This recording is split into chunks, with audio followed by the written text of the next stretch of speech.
El Polideportivo Municipal de Picassent ha acogido el segundo encuentro deportivo de Colbol, en el que han participado alrededor de 800 niños y niñas procedentes de diversos centros educativos de la provincia de Valencia. Es una de las jornadas principales de la primera ronda de la Liga de Colbol 2011-2012. Es decir, la Liga de Colbol empieza en el mes de septiembre y a lo largo de todo el año, organizada en 2 rondas, se hacen una serie de jornadas que componen pues, todos los emparejamientos de la liga. Esta es una de las jornadas más multitudinarias, ya que alrededor de 800 chicos y chicas están presentes participando en alrededor de 70 equipos. Este encuentro supone el arranque oficial de la Liga de Colbol, en la cual participan 4.000 alumnos de primaria y secundaria de más de 50 colegios de la Comunidad Valenciana.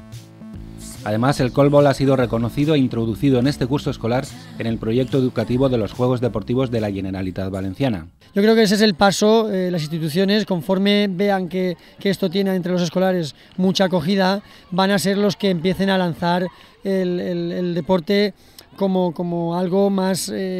no tan novedoso ya, pero sí con un poquito de que vean que tiene un rigor, que tiene fundamentos teóricos, que tiene todo lo que necesita tener cualquier deporte para que funcione con una acogida por parte de todos.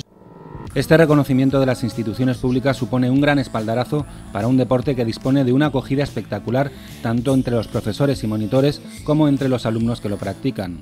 En el colegio ha tenido una acogida pues impresionante. Yo estoy sobre todo en segundo ciclo de secundaria y en bachiller y tanto en los mayores, que son 17, 18 años casi ya, y los más pequeños, a todos les encanta y de hecho muchas veces lo introducimos como parte del calentamiento, como parte final del calentamiento, o incluso en las clases en los que hay que acabar con cierta intensidad, pues lo metemos como parte final de la sesión. Es un deporte bastante divertido y que ha tenido una acogida impresionante. Hasta los mayores nos gusta practicarlo. Por otro lado, el Colbol tiene entre sus principales objetivos facilitar la integración y la cooperación entre los participantes. De ahí que en esta edición también se cuenta con la participación de alumnos con dificultades motoras. La competición de la Liga de Colbol, en primer lugar, tiene unos objetivos de carácter educativo, es decir, como el mismo deporte, ¿no?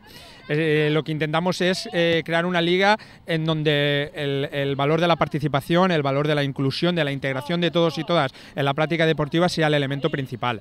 A partir de ahí, evidentemente, hay competición. Cuando juegan un partido, lo que intentan es ganar y lo que intentan es, dentro de la reglamentación y de las características del juego, ganar el partido. Pero esa victoria no va más allá de lo que es el propio partido, es decir, hay unos objetivos mucho más amplios, basados, como te decía, en el valor de la participación, el valor de la integración, el valor de la solidaridad, el valor de utilizar el deporte como un instrumento, una herramienta de carácter educativo y de carácter formativo.